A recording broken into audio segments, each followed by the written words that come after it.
দেখো, এটা আমাদের লেকচার প্ল্যান। এই লেকচার প্ল্যানটা অনেক আগে কিন্তু গ্রুপে আপলোড করা হয়েছিল। আর সবাইকে বলছিলাম যে সেভ করার জন্য। তোমরা অনেকেই সেভ করে রাখছো। তো আমাদের ম্যানেজমেন্ট অ্যাকাউন্টিংয়ে সাবজেক্টটা ফুললি ইংলিশ, অর্থাৎ 100% ইংলিশে আনসার করতে হবে।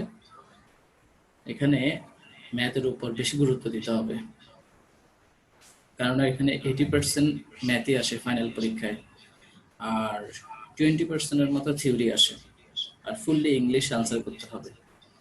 তোমরা এর আগে সেকেন্ড ইয়ারে থাকতে স্ট্যাটিস্টিক্স ফুল ইংলিশ আনসার করছো, কমিউনিকেশন ইংলিশ আনসার করছো। তো স্ট্যাটিস্টিক্সে ম্যাথও ছিল, থিওরিও ছিল। ওখানে ম্যাথও ইংলিশ আনসার করতে হয়েছে, থিওরিও ইংলিশ আনসার করতে হয়েছে। ঠিক তেমনি ম্যানেজমেন্ট অ্যাকাউন্টিং এর ক্ষেত্রেও ম্যাথ এবং থিওরি দুটোই ইংলিশে আনসার করতে হবে। তো এখানে থিওরি তেমন একটা আসে না, খুব কম। অর্থাৎ পার্ট বিতে তিনটা থিওরি দিয়ে থাকে প্রায় সময়, পার্ট সিতে 2-3টা থিওরি দিয়ে থাকে। তবে ম্যাথটাই বেশি আসে, এই জন্য আমাদেরকে ম্যাথটাকে বেশি গুরুত্ব দিতে হবে। তো টোটাল ম্যানেজমেন্ট অ্যাকাউন্টিং এ 8টা চ্যাপ্টার আছে সিলেবাসে। এই 8টা চ্যাপ্টারের মধ্যে আহ, একটা চ্যাপ্টার ছাড়া, অর্থাৎ প্রথম চ্যাপ্টারটা ছাড়া বাকি সবগুলোই ম্যাথমেটিক্যাল চ্যাপ্টার। প্রথম চ্যাপ্টারটা হচ্ছে ইন্ট্রোডাকশন। এই ইন্ট্রোডাকশন থেকে তোমার থিওরি প্রশ্ন আসে, একটা বা দুইটা প্রশ্ন আসে। এটা ফুললি থিওরিটিক্যাল। বাকি যে 7টা চ্যাপ্টার আছে এগুলো সবগুলোই ম্যাথমেটিক্যাল চ্যাপ্টার। এবং বলতে গেলে প্রত্যেকটা চ্যাপ্টার থেকেই ফাইনাল পরীক্ষা অঙ্ক আসে। কোনো চ্যাপ্টার থেকে পার্ট বিতে দেয়, কোনো চ্যাপ্টার থেকে পার্ট সিতে দেয়। মোটামুটি সব চ্যাপ্টার থেকেই প্রত্যেক ইয়ারেই প্রশ্ন আসে। তো যাই হোক, আহ, আমরা যেহেতু প্রত্যেকটা চ্যাপ্টার থেকে ম্যাথ আসে, প্রত্যেকটা চ্যাপ্টারই টাচ করব, প্রত্যেকটা চ্যাপ্টারই প্র্যাকটিস করব। আর এখানে থিওরির জন্য যে বিষয়টা করবা সেটা হচ্ছে, আমি প্রত্যেকটা লেকচার শিটের সাথে কিছু থিওরিটিক্যাল কোশ্চেনের আনসার দিয়ে দিচ্ছি। যেমন ফার্স্ট লেকচারের সাথে রিলেটেড কোশ্চেনগুলো দিয়ে দিচ্ছি অলরেডি ওই লেকচার শিটের সাথেই। তোমরা যেগুলো প্রিভিয়াস কোশ্চেন ওই লেকচার শিটের প্রশ্নের সাথে ইন্ডিকেট করা আছে যে কোন প্রশ্নটা কোন সালে আসছে, তো যেগুলো প্রিভিয়াস পরীক্ষায় আসছে সেগুলো অবশ্যই গুরুত্ব সহকারে শিখে ফেলবা। আর ফাইনালি শেষের দিকে আমাদের কোর্সটা যখন কমপ্লিটের দিকে যাবে, তখন আমরা তোমাদেরকে একটা থিওরিটিক্যাল ফাইনাল সাজেশন দিয়ে দিব। জাস্ট ওটা ফলো করবো। আপাতত প্রিভিয়াস শিট থেকে প্রিভিয়াস কোশ্চেনগুলো শিখে রাখতে পারো। আর এরপরে এক্সট্রা যদি কিছু শিখতে হয়, তখন সেটা ফাইনাল সাজেশন থেকে দেখে যদি এক্সট্রা কিছু থাকে ওখান থেকে শিখে নেবা। তো যাই হোক, আমাদের যে 7টা ম্যাথমেটিক্যাল চ্যাপ্টার, ওই ম্যাথমেটিক্যাল চ্যাপ্টারগুলো আমরা যে সিকোয়েন্স অনুযায়ী করব, আমাদের সিলেবাসে যেভাবে সিকোয়েন্সগুলো আছে আমরা ঠিক ওই সিকোয়েন্স অনুযায়ী মেনটেন করব। হ্যাঁ, তো প্রথমেই আমরা যে চ্যাপ্টার থেকে শুরু করব সেটা হচ্ছে analysis of cost concepts and classification, যেটাকে আবার কস্ট শিটও বলে। এই চ্যাপ্টারটা হুবহু কস্ট অ্যাকাউন্টিংও আছে। তোমাদের কস্ট অ্যাকাউন্টিং এর চ্যাপ্টারটা আছে। এটা দুই দিকেই প্রায় একই বলতে গেলে। তো দুই দিকেই বেনিফিটেড হবা। এটা কস্ট অ্যাকাউন্টিংও মেবি পড়াচ্ছে, ম্যানেজমেন্ট অ্যাকাউন্টিংও যেহেতু সিলেবাসের শুরুর দিকে, আমি একটা সিকোয়েন্স মেনটেন করব, সিলেবাস মেনটেন করে সামনের দিকে আগাবো। সেজন্য আমারও এটা ফার্স্ট চ্যাপ্টার হয়ে গেছে। তো এটা ভালোভাবে শিখলে দুই দিকেই অ্যাডভান্টেজ পাওয়া যাবে। তো কস্ট শিটে 4টা লেকচার দিয়েছে, অর্থাৎ 4টা ক্লাস হবে, লেকচার 1 থেকে লেকচার 4 পর্যন্ত। লেকচার 1 থেকে লেকচার 4, এই 4টা ক্লাসে আমরা 4 ধরনের অঙ্ক করব। অর্থাৎ আমি পুরো কস্ট শিটের অঙ্কগুলোকে অ্যানালাইসিস করে দেখা যায় এই চ্যাপ্টারে 4 রকমের অঙ্ক আছে। পরীক্ষায় 4 ধরনের অঙ্ক আসতে পারে। প্রথমে কিছু জেনারেল প্রবলেম থাকে যেগুলো সহজ তুলনামূলকভাবে। এরপর ফাইনাল পরীক্ষায় দেখা গেছে মিসিং ফিগারের কিছু অঙ্ক আসে, আবার সাথে ইনকাম স্টেটমেন্টও বের করতে বলে। আবার কিছু অঙ্ক আছে ডাবল কস্ট শিটের। ডাবল কস্ট শিটের অঙ্ক আছে যেগুলো কম্পারেটিভলি একটু কঠিন, সেগুলো আমরা শেষের দিকে আহ, আহ, শেষের দিকে আমরা শ্রাবণী বড়ুয়া নামের একটি মেয়ে ক্লাসে জয়েন করতে পারছে না, ওকে রিমুভ করা হয়েছে, আজকে ভর্তি হয়েছে, তো ওকে পুনরায় জয়েন করতে বলো। এমডি আতাউরুল্লাহ, ওকে আবার আইডি পাসওয়ার্ড দিয়ে জয়েন করতে বলো। তো যাই হোক, ডাবল কস্টশিটে দুইটা কস্টশিট করতে হয়, কম্পারেটিভলি একটু লেন্দি অঙ্ক। এরপর হচ্ছে টেন্ডার কস্টশিট। টেন্ডার কস্টশিট হচ্ছে এখানকার অর্থাৎ এই চ্যাপ্টারের সবচেয়ে কঠিন অঙ্ক। টেন্ডার কস্টশিট আসে পরীক্ষায়, যেহেতু পরীক্ষায় আসে তাই আমাদেরকে এটাও প্র্যাকটিস করতে হবে। তো যাই হোক, আমি লেকচার 1 থেকে লেকচার 4 পর্যন্ত টোটাল 4টা লেকচার দিয়েছি। এই 4টা লেকচারের মধ্যে আশা করি ইনশাল্লাহ কস্টশিটটা আমাদের কমপ্লিট হয়ে যাবে। 4টা ক্লাস হওয়ার পর আমি একটু মডেল টেস্ট পরীক্ষা নিব। মডেল টেস্ট পরীক্ষা কিভাবে দিবা, কোথায় দিবা, কি দেখে দেখে লিখবা নাকি না দেখে দেওয়ার সুযোগ আছে, কোথায় কিভাবে দিবা, আমি একটা এই ফেসবুকে কিন্তু পরীক্ষা হবে না, ঠিক আছে? পরীক্ষা হবে অন্য একটা সফটওয়্যারে। সফটওয়্যারটা কিভাবে ইউজ করবা তার একটা ভিডিও গ্রুপে আজকে বা কালকে দিয়ে দিব। একটা সফটওয়্যার আছে গুগলের, ওই সফটওয়্যারটার নাম হচ্ছে গুগল ক্লাসরুম। ওই গুগল ক্লাসরুমের মাধ্যমে মূলত আমি তোমাদের এসডাব্লিউ এবং পরীক্ষা অর্থাৎ হোমওয়ার্ক এবং মডেল টেস্ট পরীক্ষাগুলো আমি ওখানেই দিব। আমি ওখানে জয়েন করার পাসওয়ার্ড দিয়ে দিব। তোমরা জাস্ট একটা টাইম দিব যে কখন এসডাব্লিউ সাবমিট করতে হবে, কখন মডেল টেস্ট পরীক্ষা হবে, জাস্ট ওই টাইমে ওখানে লগ ইন করলেই তোমরা সবকিছু ইজিলি অপারেট করতে পারবে। তবে তার আগে আমি একটা ভিডিও দিব যে কিভাবে গুগল ক্লাসরুমে অ্যাসাইনমেন্ট সাবমিট করতে হয়, কিভাবে মডেল টেস্ট পরীক্ষা দিতে হয়। আচ্ছা, এরপর আসো আমাদের কস্টশিট থেকে একটা অঙ্ক থাকে মাস্ট, তবে কখনো কখনো পার্ট বিতে দেয়, কখনো কখনো পার্ট সিতে দেয়। হ্যাঁ, কখনো যদি অঙ্কটা আকারে ছোট থাকে তাহলে পার্ট বিতে দেয়, আর অঙ্কটা যদি আকারে একটু বড় থাকে তখন তারা 10 মার্কসের জন্য পার্ট সিতে দিয়ে দেয়। তো আসবে এটা কনফার্ম, কেননা সব ইয়ারেই প্রিভিয়াস ইয়ার কোশ্চেনগুলোতে দেখা যায় কস্টশিট থেকে একটা অঙ্ক মিনিমাম দিয়ে থাকে। এরপর lecture 5, absorption costing and direct costing চ্যাপ্টারের নাম, ইম্পর্টেন্ট চ্যাপ্টার।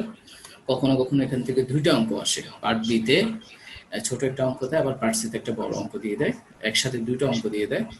চ্যাপ্টারটা আমাদের জন্য খুবই গুরুত্বপূর্ণ। তো এই চ্যাপ্টারে আমরা 4টা ক্লাস দিছি। এই 4টা ক্লাসে মনে রাখবো আমাদের এক একটা ক্লাস কিন্তু প্রায় 2 ঘন্টার মতোই হবে বলতে গেলে। আর কোনো কারণে যদি এই ক্লাসের মধ্যে যদি কমপ্লিট নাও হয়, আমরা ক্লাস সংখ্যা বাড়বে, কোনো অবস্থাতে ক্লাস কমবে না, বরং বাড়তে থাকবে। যদি এই টাইমের মধ্যে এই 25টা ক্লাসের মধ্যে যদি কমপ্লিট না হয় তাহলে প্রয়োজনে 30টা হবে বা 35টা হবে, সামনের দিকে যাবে, কিন্তু কোনো অবস্থাতেই ক্লাস কম করায় সিলেবাস কমপ্লিট করানো হবে না। তো দেখো, এই লেকচার 5 থেকে আমরা নতুন চ্যাপ্টার শুরু করব। লেকচার 5 থেকে লেকচার 8 পর্যন্ত এটা আমাদের সেকেন্ড চ্যাপ্টার। এই চ্যাপ্টারটার নাম হচ্ছে absorption costing and direct costing. এই চ্যাপ্টারে দুইটা অঙ্ক আসে ফাইনাল পরীক্ষায়। অ্যাবজর্পশন কস্টিং এ একটা ইনকাম স্টেটমেন্ট আছে, ডিরেক্ট কস্টিং এ একটা ইনকাম স্টেটমেন্ট আছে। ওই ইনকাম স্টেটমেন্ট অনুযায়ী আমাদেরকে অঙ্কগুলো করতে হয়। তো এখানে কয়েক রকমের অঙ্ক আছে, কিছু সাধারণ অঙ্ক, জেনারেল প্রবলেম, কিছু ফেভারেবল আনফেভারেবল রিলেটেড ম্যাথ আছে। এইসব টপিক্সের কারণে মূলত অঙ্ক ভুল হয়ে যায় অধিকাংশ স্টুডেন্টের। এরপর under applied over applied related math আছে, খুব important. Under applied over applied প্রশ্ন যদি আন্ডার অ্যাপ্লাইড বা ওভার অ্যাপ্লাইড থাকে তখন অধিকাংশ স্টুডেন্ট অঙ্কটা ভুল করে চলে আসে, আমি দেখাবো। আর কিছু আছে ডাবল ইয়ার রিলেটেড অঙ্ক। ডাবল ইয়ার মানে একটু ল্যান্দি টাইপের অঙ্ক। তো 4টা ক্লাস হওয়ার পর আমরা সেকেন্ড মডেল টেস্ট নিব লেকচার 5 থেকে 8 এর মধ্যে, অর্থাৎ দ্বিতীয় চ্যাপ্টার নিয়ে। এরপর আসো লেকচার 9। লেকচার 9 হচ্ছে কস্ট ভলিউম প্রফিট রিলেশনশিপ, সহজ একটা চ্যাপ্টার, তবে অনেকগুলো সূত্র মুখস্থ করতে হয় এখানে। তো এখানের অঙ্কগুলো দুইটা মেথড আছে কস্ট ভলিউম প্রফিট রিলেশনশিপের অঙ্কগুলো করার জন্য। একটা মেথডকে বলে কন্ট্রিবিউশন মেথড, আর একটা মেথড হচ্ছে ইকুয়েশন মেথড। দুইটা মেথড থেকে পরীক্ষায় অঙ্ক আসছে, তবে কন্ট্রিবিউশন মেথড থেকে কিছু না বললে কন্ট্রিবিউশন মেথড দিয়ে অঙ্ক করতে হয়। তো কন্ট্রিবিউশন মেথড থেকে পরীক্ষায় অঙ্ক প্রত্যেক বছরই আসছে বলতে গেলে। ন্যাশনাল ইউনিভার্সিটিতে কন্ট্রিবিউশন মেথড থেকেই অঙ্ক আসে বেশি। আর ইকুয়েশন মেথডটা সাধারণত ইয়াতে আসে, এই যে পাবলিক ইউনিভার্সিটির কোশ্চেনে বা প্রাইভেট ইউনিভার্সিটির কোশ্চেনে আমি দেখছিলাম যে ইকুয়েশন মেথডকে বেশি প্রায়োরিটি দেয়, কিন্তু ন্যাশনাল ইউনিভার্সিটিতে কন্ট্রিবিউশন মেথডের অঙ্ক বেশি আছে। কিছু না বললে কন্ট্রিবিউশন মেথডেই করতে হয়, সেই জন্য ন্যাশনাল ইউনিভার্সিটিতে ওই মেথডটাই বেশি। তো 3 নম্বর ক্লাসে আমরা এখানে কিছু পার্সেন্টেজ রিলেটেড অঙ্ক আছে সেগুলো করব। তারপরে 4 নম্বর ক্লাসে ডাবল ইয়ার রিলেটেড কিছু ম্যাথ আছে সেগুলো করব। অর্থাৎ চ্যাপ্টার 3তেও আমরা 4টা ক্লাস নিব, লেকচার 9 থেকে লেকচার 12, 4টা ক্লাস হওয়ার পর মডেল টেস্ট 3 নিব। এ প্লাস এই যে 3টা চ্যাপ্টার আলোচনা করছি, লেকচার 1 থেকে লেকচার 12 পর্যন্ত এখানে 3টা চ্যাপ্টার। এই 3টা চ্যাপ্টার ম্যাথগুলো করার জন্য সুনির্দিষ্ট ফরম্যাট আছে, ফর্মুলা আছে। তোমার জাস্ট ফরম্যাট আর ফর্মুলাটা যদি তুমি ভালোভাবে বুঝো, অঙ্ক হচ্ছে তোমার প্র্যাকটিসের ব্যাপার। প্র্যাকটিস করলে তোমার ফর্মুলা আর ফরম্যাটটা তোমার মাথায় সেট হয়ে যাবে। এবার পরীক্ষায় যেভাবেই প্রশ্ন করুক না কেন, তোমার ওই নিয়মের মধ্য থেকেই আসবে যে নিয়মটা তুমি শিখছো। অর্থাৎ ফিক্সড নিয়ম, কস্ট কনসেপ্টের একটা ফিক্সড ফরম্যাট আছে, absorption costing and direct costing এর ফিক্সড ফরম্যাট আছে। অর্থাৎ ওই ফরম্যাটের বাইরে কিন্তু অঙ্ক হয় না, ওই ফরম্যাটের মধ্যেই সব অঙ্ক করতে হয়। আপনার কস্ট ভলিউম প্রফিটের কিছু ফর্মুলা আছে আর ফরম্যাট আছে, ওই ওই ফরম্যাট বা ফর্মুলার মধ্যে অঙ্কগুলো করতে হয়, কোনো সমস্যা হয় না।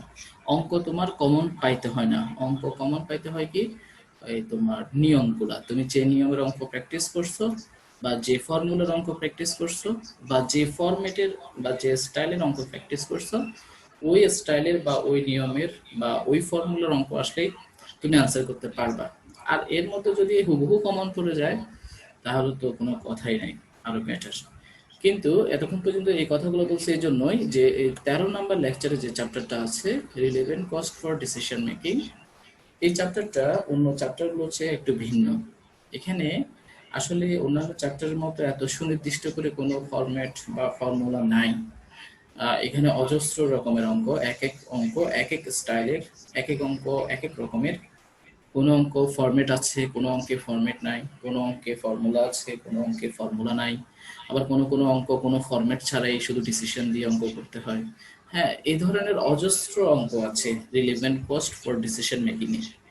এই জন্য আমি সবসময় সাজেস্ট করি সবাইকে, রিলেভেন্ট কস্টের অঙ্ক যদি হুবহু কমন না পড়ে, অর্থাৎ তুমি যা প্র্যাকটিস করছো তার মধ্য থেকে যদি কমন না আসে, তুমি আনসার করতে যাবা না। কারণ এখানে ভুল হওয়ার পসিবিলিটি অনেক বেশি থাকে, অনেক বেশি থাকে, কারণ অঙ্কগুলো একটু কনফিউশন টাইপের। হ্যাঁ, এখানে একটু থেকে একটু ইয়ে হলে তোমার ডিসিশন চেঞ্জ হয়ে যাবে, আর ডিসিশন চেঞ্জ হয়ে গেলে অঙ্ক ভুল হয়ে যাবে, পুরো অঙ্ক জিরো দিবে। এই জন্য তোমার এই চ্যাপ্টারের অঙ্ক হুবহু কমন পাইতে হবে। যদি হুবহু কমন পড়ে তখন তুমি আনসার করবা, অন্যথায় আনসার করার প্রয়োজন নেই। কিন্তু উপরের চ্যাপ্টারগুলো, যে প্রথম চ্যাপ্টার যেটা অ্যানালাইসিস অফ কস্ট কনসেপ্ট, দ্বিতীয় চ্যাপ্টার এসিডিসি, তৃতীয় চ্যাপ্টার সিভিফি, এগুলো তোমার হুবহু কমন পাওয়ার দরকার নেই। এগুলো হুবহু কমন ছাড়াও তুমি আনসার করতে পারবা, কেননা এগুলো ফিক্সড নিয়মের অঙ্ক, ফিক্সড নিয়ম আছে, ফিক্সড ফর্মুলা আছে।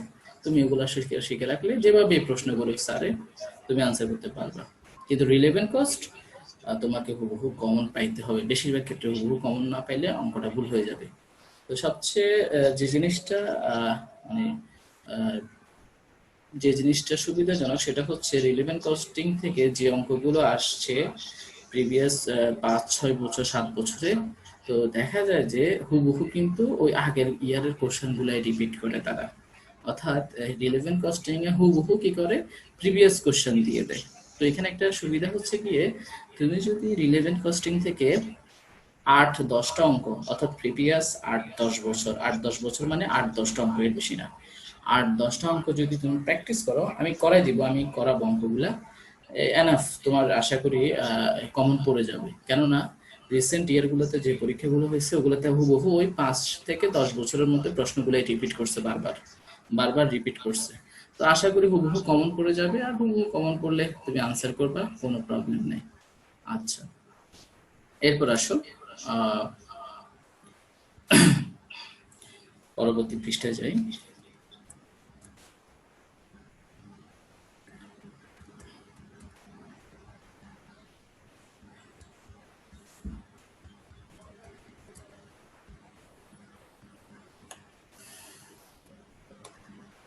এরপর লেকচার 16তে ক্যাপিটাল বাজেটিং, খুবই ইন্টারেস্টিং চ্যাপ্টার, কারণ এই চ্যাপ্টারটা একদম অনার্স থেকে মাস্টার্স পর্যন্ত সব ইয়ারে আছে, সবার কাজে আসে এই চ্যাপ্টারটা। তো তোমরা অলরেডি ফার্স্ট ইয়ারে একবার প্রিন্সিপালস অফ ফিন্যান্সে এই চ্যাপ্টারটা করছো, তারপরে করছো ইয়াতে করছো, সেকেন্ড ইয়ারে করছো কিনা, সেকেন্ড ইয়ারে করো নাই, থার্ড ইয়ারে ফিনান্সিয়াল ম্যানেজমেন্টও আছে, ম্যানেজমেন্ট অ্যাকাউন্টিংও আছে, ফোর্থ ইয়ারেও কয়েকটা সাবজেক্টে এই চ্যাপ্টারটা আছে, ইভেন মাস্টার্সেও আছে। তো এই চ্যাপ্টারটা বলতে গেলে অনার্স এবং মাস্টার্সের প্রায় প্রত্যেকটা ইয়ারেই আছে ক্যাপিটাল বাজেটিং চ্যাপ্টারটা। আর এছাড়াও এই চ্যাপ্টারটা তোমার অনার্স মাস্টার্স কমপ্লিট হওয়ার পরেও ক্যারিয়ারের ক্ষেত্রেও লাগবে। কিরকম? বিভিন্ন ভাইবা পরীক্ষায়, জবের ভাইবা পরীক্ষায় যারা বিবিএ এমবিএ ব্যাকগ্রাউন্ডের স্টুডেন্ট, তাদেরকে কিন্তু ক্যাপিটাল বাজেটিং থেকে ভাইভাতে প্রশ্ন করে। হ্যাঁ, তো বিবিএ এমবিএ স্টুডেন্টদেরকে কখন প্রশ্ন করে? সাধারণত ভাইভাতে দুই ধরনের প্রশ্ন করে, বেশিরভাগ জবের ভাইভাতে। তোমরা যখন ফোর্থ ইয়ারে উঠবা, ফোর্থ ইয়ারে কিন্তু ন্যাশনাল ইউনিভার্সিটিতে ভাইবা আছে, তখন তোমাদেরকে ভাইবা দিতে হবে। তো জবের ক্ষেত্রে ভাইবার ক্ষেত্রে দুই ধরনের কোশ্চেন করে, একটা হচ্ছে জেনারেল নলেজের কোশ্চেন করে, আর একটা হচ্ছে তোমার একাডেমিক ব্যাকগ্রাউন্ড থেকে কোশ্চেন করে। সাধারণত যারা ভাইবা নেয় তারা জেনারেল নলেজ থেকেই শুরুতে কোশ্চেনগুলো করে থাকে, যে তোমার আসলে জেনারেল নলেজ কেমন। তো যখন একজন স্টুডেন্ট জেনারেল নলেজ পারতেছে না, বা তাকে কোশ্চেন করলে কোনো আনসার দিতে পারতেছে না, তখন ভাইবা বোর্ডে যে জিনিসটা দেখে সেটা হচ্ছে, যেহেতু সে জেনারেল নলেজ পারতেছে না, তাহলে তখন তারা চিন্তা করে যে তার একাডেমিক ব্যাকগ্রাউন্ড থেকে প্রশ্ন করে দেখি, যে সে তার একাডেমিক ব্যাকগ্রাউন্ডে আসলে কেমন ছিল, সে কি আসলে পড়াশোনা করছে কিনা। জেনারেল নলেজ কেউ পারে কেউ পারে না, ওকে, বাট একাডেমিক ব্যাকগ্রাউন্ড থেকে যদি প্রশ্ন না পারে, তখন ওই স্টুডেন্টকে তারা আসলে অ্যালাউ করতে চায় না। তো একাডেমিক ব্যাকগ্রাউন্ড থেকে প্রশ্ন করতে গেলে তারা ওই যারা বিবিএ এমবিএ এর স্টুডেন্ট, তাদেরকে ওই ক্যাপিটাল বাজেটিং থেকে অনেক প্রশ্ন করে। ক্যাপিটাল বাজেটিং থেকে যেমন আমাকেও করছিল কয়েকটা পরীক্ষায়, এছাড়া আমাদের অনেক যারা পরিচিত আছে তাদের থেকেও শুনছি যে এই চ্যাপ্টার থেকে অনেকগুলো প্রশ্ন করে। ঠিক আছে? তো আচ্ছা, এরপরে আসলে ক্যাপিটাল বাজেটিং, যেহেতু চ্যাপ্টারটা সহজ, সেহেতু আমরা দুইটা ক্লাসে আশা করি শেষ হয়ে যাবে। আমি ওভাবেই করে রাখছি, লেকচারটা আমি ওভাবেই রেডি করছি। এরপর ক্যাপিটাল বাজেটিং কিন্তু ম্যান্ডেটরি না, সবসময় কিন্তু ম্যানেজমেন্ট অ্যাকাউন্টিং এ ক্যাপিটাল বাজেটিং থেকে অঙ্ক আসে না, কখনো আসে কখনো আসে না। কেন? কারণ ক্যাপিটাল বাজেটিংটা হুবহু সিলেবাসে ক্যাপিটাল বাজেটিং নামে নাই। সিলেবাসে একটা চ্যাপ্টার আছে, নাম হচ্ছে budgeting and budgetary control. Budgeting and budgetary control. ওই বাজেটিং অ্যান্ড বাজেটারি কন্ট্রোলের একটা পার্ট হচ্ছে ক্যাপিটাল বাজেটিং, আর একটা পার্ট হচ্ছে ক্যাশ বাজেট। এই যে লেকচার 18।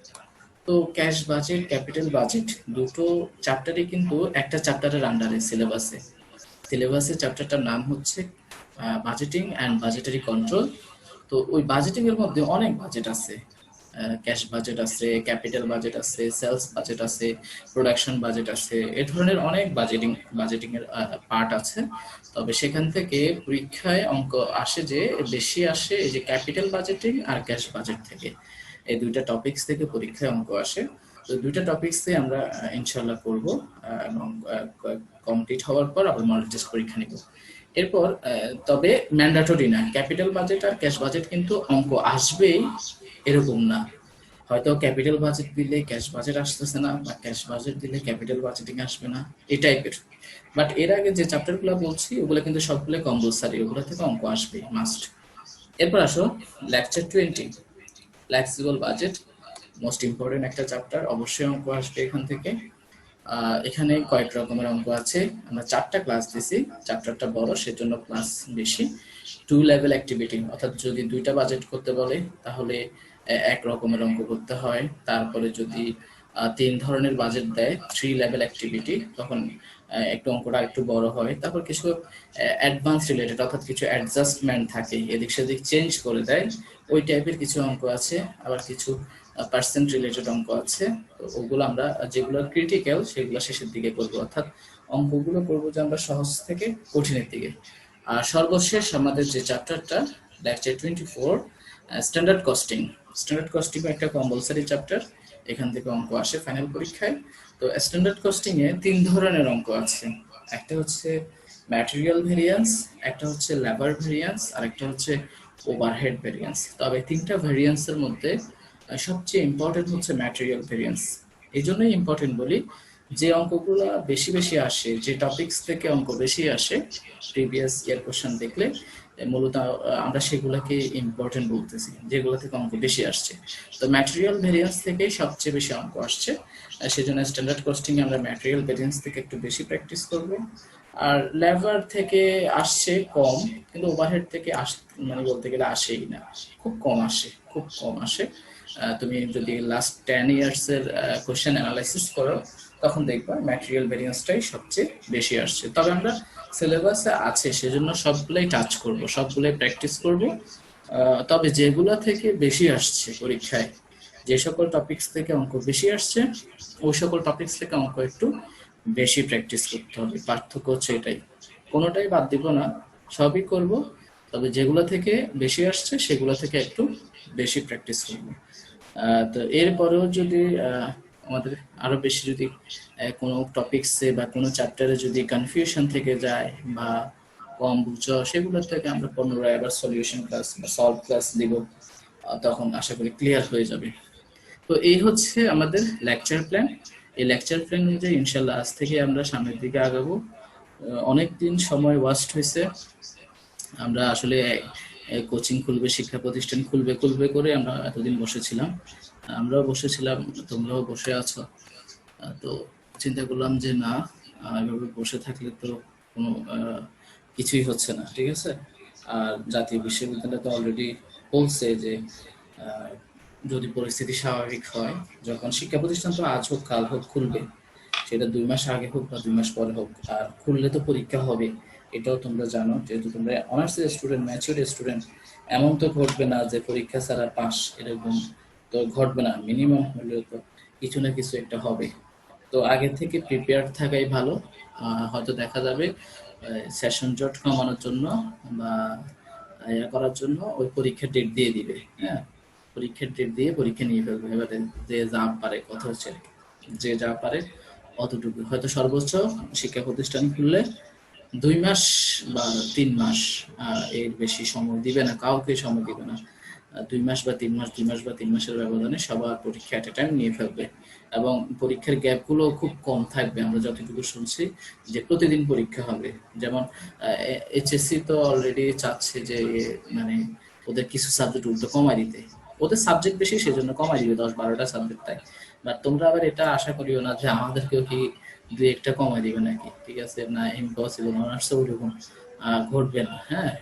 এটা ঘটবে যে আগে যেখানে একটা পরীক্ষার আগে 2-3 দিন বন্ধ ছিল, সেখানে আর বন্ধ থাকবে না, হ্যাঁ। তো বলবো যে আজকেও পরীক্ষা, কালকেও পরীক্ষা, পরশুদিনও পরীক্ষা, এভাবে পরীক্ষা দিতে হবে। যেমন বিসিএস এ দেখা যায় যে লিখিত পরীক্ষাটা 1 সপ্তাহের মধ্যে শেষ হয়ে যায় প্রতিদিন, ইভেন সকাল বিকেলও পরীক্ষা হয়।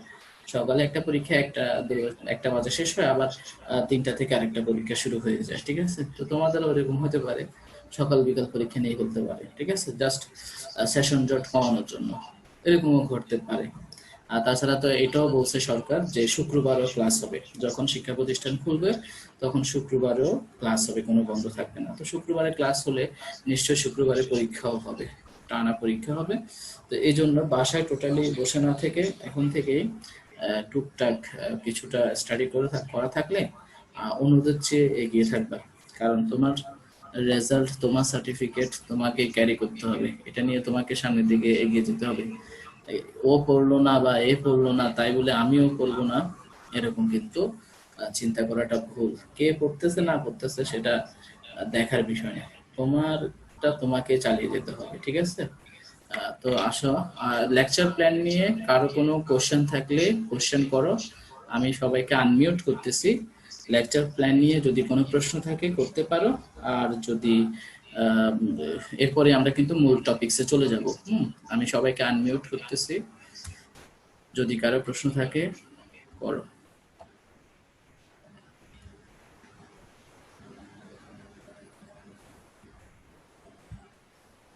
হ্যাঁ, কারো প্রশ্ন থাকলে করতে পারো।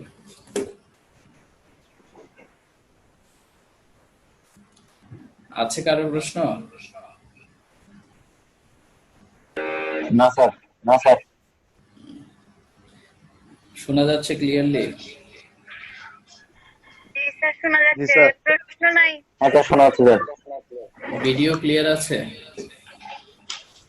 হ্যাঁ স্যার, হ্যাঁ স্যার। একদম। এইচডি দেখা যাচ্ছে ভাই, জি স্যার, আপনাকে ক্লিয়ার এইচডি আছে। দেখা যাচ্ছে। আচ্ছা, একজন স্টুডেন্ট আমাকে ফোন দিচ্ছে একটু। হ্যালো, হ্যাঁ।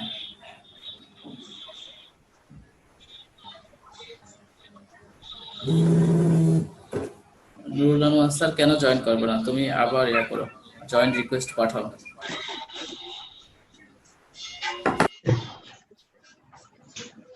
ওয়েট করতে বলছে। তোমার নাম কি? তো তুমি ওখানে শ্রাবণী বড়ুয়া লিখছো? এই যে জয়েন করার সময় তোমার নাম লেখার জন্য অপশন আসছে না? না, কোনো অপশনই আসেনি। আচ্ছা ঠিক আছে, দেখো তো এখন হয়েছে কিনা। এখন হচ্ছে? আচ্ছা ঠিক আছে। হ্যাঁ, হ্যালো, কারো প্রশ্ন আছে কোনো? নাই স্যার, আচ্ছা ঠিক আছে, তাহলে আমরা আবার সবাইকে আনমিউট করে আপনাকে দিই। অনেক সুন্দরভাবে দেখা যাচ্ছে। হ্যাঁ, আচ্ছা ঠিক আছে, আমরা তাহলে আবার সবাইকে আনমিউট করে দিচ্ছি, আমাদের মূল লেকচার শিটে চলে যাচ্ছি। আমি সবাইকে বলছিলাম লেকচার শিট প্রিন্ট করে রাখার জন্য। স্যার, প্রিন্ট করে স্যার, রাখ। হ্যাঁ বলো। লেকচার সিটটা কি চেঞ্জ করছেন আপনি না ম্যানেজমেন্ট ডিপার্টমেন্টের মতো? না, কোনো চেঞ্জ আচ্ছা করি ঠিক নাই। আছে। কি ঠিক আচ্ছা আছে, ঠিক আছে। কেননা সেম টপিক, চ্যাপ্টারটা দুই ডিপার্টমেন্টে একই সিলেবাসে, ঠিক আছে, এই জন্য চেঞ্জ করিনি। তো যাই হোক, তবে কেউ প্রশ্ন করবা নাকি? স্যার, হ্যাঁ বলো। Sir lecture 17